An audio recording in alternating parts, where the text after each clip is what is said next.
Welcome to Family Care Navigators, the podcast where we empower you with the knowledge, support, and resources to navigate the challenging yet rewarding journey of caring for your loved ones. I'm Bill. And I'm Stephanie. We are thrilled to be your guide on this journey. Together, we'll explore the emotional, practical, and logical aspects of caregiving, from hiring the right help to choosing the best care facility and everything in between.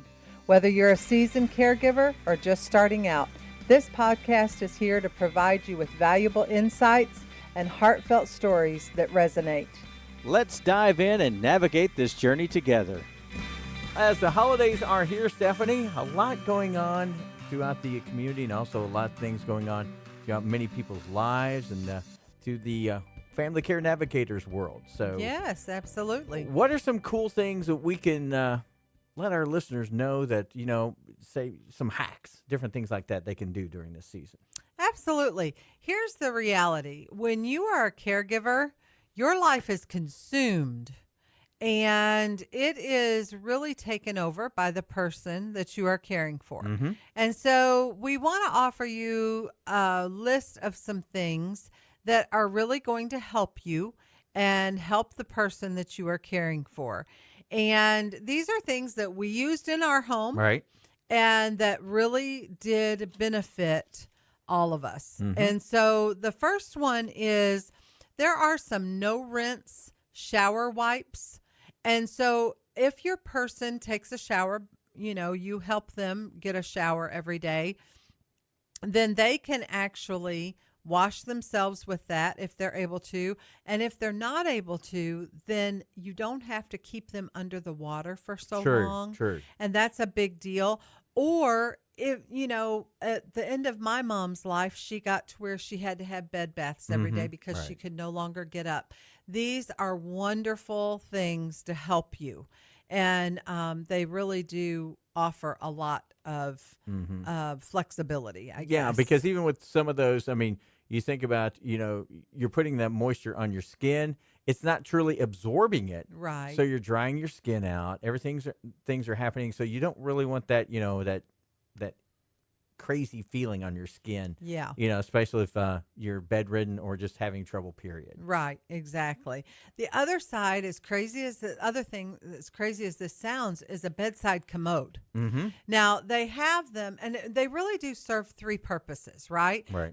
You can put it by your bedside, and it can be a bedside commode, or you can put it over top of a regular commode, and it lifts because a lot of times our seniors need that taller commode. And so instead of replacing it with one that is taller, you can use the bedside commode because it just lifts over top of it. Yeah, right. Exactly. Or you can use it as a shower chair. You can stick it inside the shower. I never thought about that way. Yeah. And so they're really, really useful. And I know that they have kind of a negative connotation, but I'm telling you, they're helpful. They are very helpful because I didn't even think about doing the shower because, we have the shower chairs with our parents, but, really didn't think about, that would be an additional piece as well because you're not worrying about it gathering right there. It's just continuing to flow through because those shower chairs sometimes have a tendency to hold that moisture. Correct. Hold that water. So it just makes things a little more unmanageable. Right. Now, I will tell you about the bedside commode. There are liners. Mm-hmm. For it. Right. And honestly, you guys, it's really helpful. Oh, yeah. That way you're not cleaning out. Right. That exactly. Is a must. The liners are very, very helpful. The other thing, because the majority of issues happen in the bathroom, grab bars. Mm-hmm. And they have them so that they are suction grab bars. So Now, we were fortunate when my mom moved in with us. We redid the bathroom, so we actually had the grab bars put in the walls, in the marble. However, we didn't have them outside the shower. Right, exactly. So, right. So, but they have these ones that are suction, and they go on, and we used them in the downstairs bathroom. Mm-hmm. We've used them all over so that she had access and accessibility and something to hold on to. Right, and those things are amazing for even if you're doing a rehab. Yeah, absolutely. If you're just a person that's I've gone through a surgery or whatever, and I need to rehab, and I can't get up and down, the mobility issue there, that helps out a lot as well. So don't think it's just don't stereotype it as saying, hey, these are just for seniors. No, these things can be used throughout your entire life if you're in the recovery process or if you're in the healing process, whatever. Yeah, I had foot surgery. Right. And it was really handy because we were able to use the suction ones in our bathroom for me to get a shower and have something to hold on to. So, yeah, I mean, I think that that's a great thing. The other thing is a gait belt. And you see these many times in the hospital. Right. But they're wonderful to have at home. You put them around their waist, and it helps you help them, right? Without you hurting yourself. And so there is a technique to using them, and I'm telling you, they're very, very helpful. Yes, they are. And then a hospital bed. Now, some people have a real negative connotation, but you can make it look just like a twin-size bed, right? So you can make it up just like a twin-size bed. But I'm telling you, when hospice came into our home, they supplied a bed. Right. The problem with that bed is that you had to crank it up and crank it down. It was the old style. It was. Yeah, crank. And so when all my brothers and sisters came home after Mom was so sick, they were like, oh, no, you don't need to be cranking this bed. So we chipped in. We found a bed, and it was electric. And so we were able to raise and lower her, and she was able to control that herself. So we kept it really low at night. And then if I needed to help her and take care of her personal needs, then we raised it so I wasn't having to bend over and hurt my back. Well, I mean, in a lot of our medical community, I mean, as far as our medical supply companies, you'd think, they won't rent them. Yes, they will. Yeah. They do have that rental or lease option. So if you just call that local medical supply house and say, hey, can you rent these to me? They're going to say absolutely. Or can you get me in touch with somebody that does it? Because it's not, we made the investment because we didn't know how long term it was going to be or short term or whatever. But if you're seeing that, then you think, I can't invest that. You can to a point if you go to the medical supply companies. I mean, we have a couple here in the Louisville area that are great. And you talk to them and say, hey, I would like the lease one. Absolutely. They'll set you up with a monthly lease, long-term lease. They'll set you up. I mean, it is affordable, especially when it helps you, because you have to take in consideration your well-being as well. Absolutely. Like you said, it helps you from not having to bend over and bust your back, or pull something in your arms or you twist something. You have to take care of yourself while you're taking care of whomever you're taking care of. Caregivers, listen, I just want to give you a word of encouragement. You are doing a good job. You really are, and you're doing the right thing by taking care of your loved one. But take care of yourself in the meantime. Like Bill said, you have to take care of yourself. It is easy as a caregiver to become burned out. It is easy to become angry and resentful. When you don't take care of yourself and you don't fill your tank first, that's how you become angry and resentful. And you know what? One cool thing I was thinking about? What? Just now, just hit me. What? That as caregivers, what would be a great Christmas gift for like a husband giving to a caregiving wife or a caregiving wife giving to a caregiving husband? It's some time alone and away. Absolutely. Take that time alone and away to respite yourself. Or, like we talked about in past episodes, find that respite center where you can take the loved one to that respite center and say, hey, I need you to take care of mom, dad, aunt, uncle, whomever you're caregiving for about 3 or 4 days. Just to give me a break, because my well-being is needed as much as their well-being. Absolutely. Absolutely. The other thing that when you are a caregiver and you are caring for someone, something that you need to make sure that you have on hand is gloves and wipes. Super important. And then there is a pad, and it has handles on all sides, and it comes in like a 46 by 36 size. And if you know anything about someone who's been in the bed any length of time, they slide down in the bed. And so this pad, number one, is waterproof, which is super important because most of the time if you are in bed, you have some incontinence issues, right? So you want to have a waterproof pad, but this pad lets you move them up in the bed. Oh, yeah. Those handles on either side, oh my gosh, Those they're pads, amazing. they were amazing. They were so helpful because then you could call me and say, Bill, we need to move Mom up a little bit in the bed. Okay. You're on one side, I'm on the other side. We're not having to physically grab her, our individual selves, right, and try to move her. It was, okay, team effort, 1, 2, 3, go. Right. And we'd move. Exactly. And, if you are by yourself, you can do that. True. But it is easier with two, but having the handles on the top and the sides and the bottom. So if you are by yourself, you can actually pull them up from the top. From the top, right. And it really is very, very handy. These are really some must-haves as a caregiver.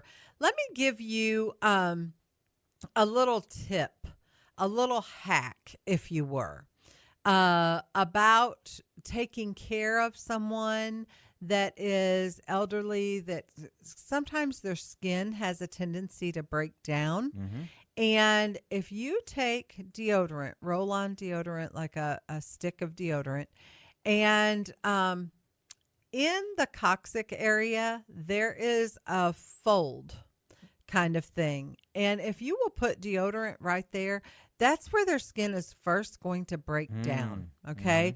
But if you put deodorant, it keeps it from getting moist and wet in that area and keeps it from breaking down.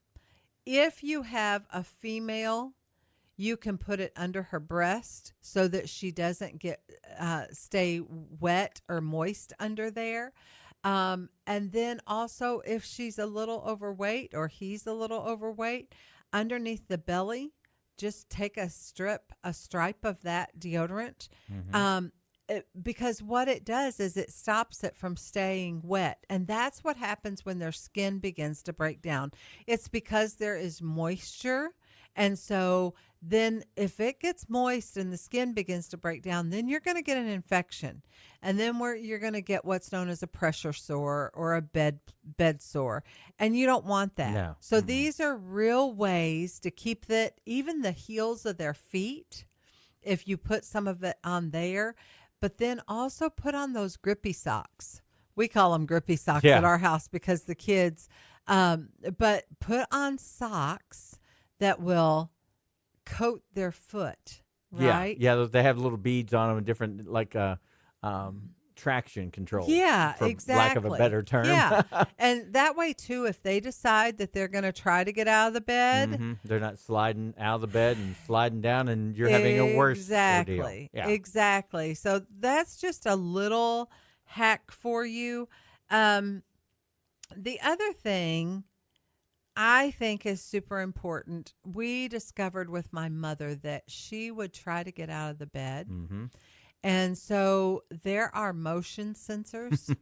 So we had to put one underneath her bed. Right. So that at night she didn't try to get out of bed. And if she did try to get out of bed, then we heard the alarm. Yeah, that was one thing that really was beneficial for you, for me, for everybody, is that alarm, because we could feel at ease. Right. Knowing that, if she tried to get out of the bed, the alarm's going off, we're going to hear it because it's right there next to our bed. It's just like a phone. You're sitting there having that alarm. You're like, what is that? And you're like, oh, I know what that is. Right. Because you've played it a couple times yourself, so you can get used to the noise. But, we had that one night happen where she tried to get out of bed, and it went off, and like, okay, what's that? Oh, wait a minute, Mom. And we went in there, and there she was on the floor. Yeah, exactly.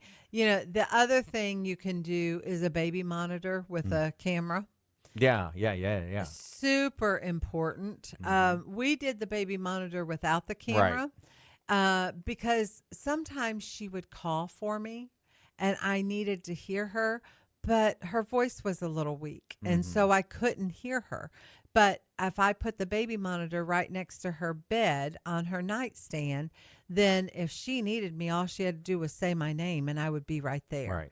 And it also let me hear if she was stirring around and not resting well, or if she was stirring around and started to get up before we got the monitor.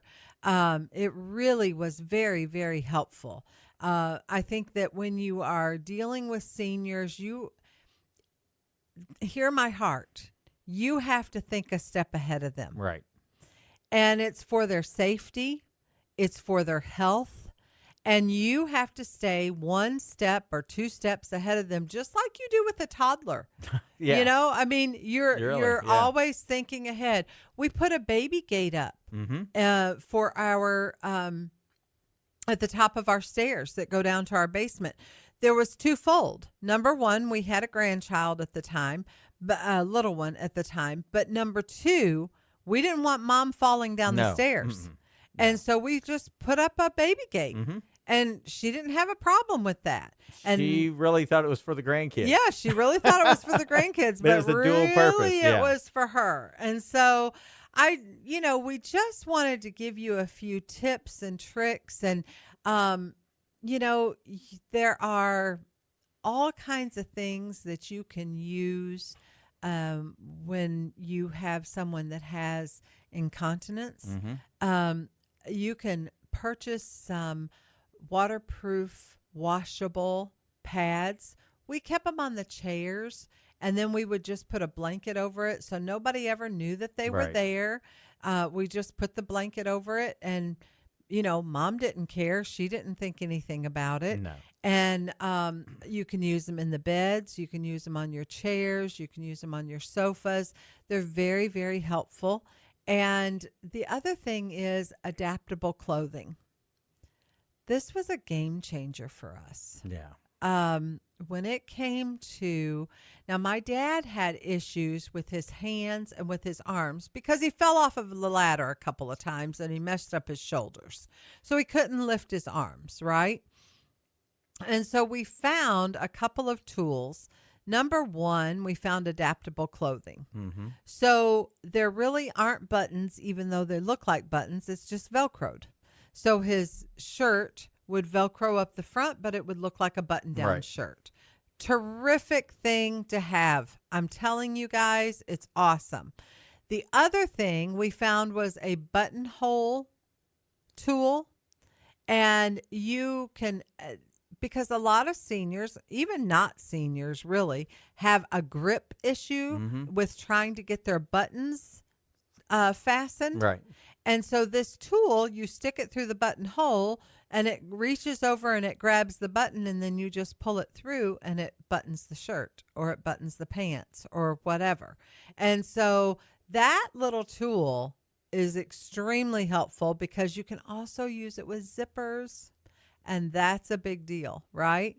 So, but the adaptable clothing, if you have someone that is bedridden or has incontinence issues, these like hospital gowns, but they Velcro on the shoulders. So while it's a hospital gown, it doesn't look like a hospital gown. And it's easy access on and off. So you're not having to lift them out of the bed to get them, but it's full coverage. You would never know that it was a hospital gown. You never would. No. And then when mom was in a wheelchair, they have clothing for that. Mm-hmm. So listen, there are all kinds of things that can help you as a caregiver to give them the real care that they need and to help them to live a life of dignity, and yet you're not working yourself to death. There are tools that can help you. Mm-hmm. And so Bill and I are here to simply encourage you and say, listen, we have walked the road that you've walked. We have lived it. Mm-hmm. We have done it. And through that course of time, we have discovered that there are some things that can help, right? And so we just want you to know that we're here. We love you. We want to give you the resources that are available to help you on this journey. And especially during the holiday season, the reality is, you guys, your life is going to be really overwhelming the next few weeks. And you're going to try figuring out how you're going to do all the things that you want to do. And there's no way you're going to be able to do them all. So I'm going to encourage you to pick up some of these tools that will help you and make your life a little bit easier. And then I'm going to encourage you with this one thing. Do what only you can do. There are things in life that only you can do, and other things allow people to help you, because there will be things that other people could do for you if you would just ask them. And many times people are asking and we won't accept the help.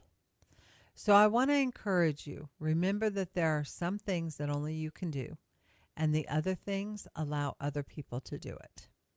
So Bill and I love you. We are here for you. We want to walk this journey with you. Family Care Navigators is here to help you and your family walk through these days that seem so difficult. We want you to know that you have a friend and you have support here. Yeah, I mean, just click on the link on our website. Mm-hmm. If you would love to talk and you need somebody to talk to. Yeah. We're here to talk to you. Our number's on the website. You can just call us. We'll walk you through what we can. And if we can't, we'll point you to somebody who can. Absolutely. Because we've been there and know people. Right. Everybody says, well, I just don't know who I need to contact. Right. We've been through this. We know who to contact. That's we right. have many contacts throughout the caregiving community, some great assets, some great assistants that are out there for you, some great links down in our show notes as well. So check those out, because some of those adaptive clothing show links will be in our show notes. Mm-hmm. So check them out as well. And we just hope that you have a great holiday season. And best of all, remember one thing: you are not in this alone. There is someone that will stand by you, take you through this journey, and will assist you. Don't think you have to do this on your own or as a family. We have to do this on our own as a family. There are others out there that will stand by you and help you, guide you through this journey that you're going on. And especially us as Family Care Navigators will be there to help you with this journey as well. That's exactly right. Thanks for sharing today. If you don't mind, would you share this podcast with someone? We would love it. We want to get the word out, and we need your help, to be honest. So we ask you to share it on all of your social media platforms, and that's familycarenavigators.com. Thank you for joining us on this episode of Family Care Navigators. We hope you found today's discussion insightful and empowering. Remember, you're not alone on this journey. Our community is here to support you every step of the way. If you enjoyed this episode, please subscribe, leave us a review, and share it with others who might benefit. Visit our website and follow us on social media for more resources and updates. Until next time, stay strong, stay compassionate, and keep navigating with love. I'm Bill. And I'm Stephanie. Take care and see you soon.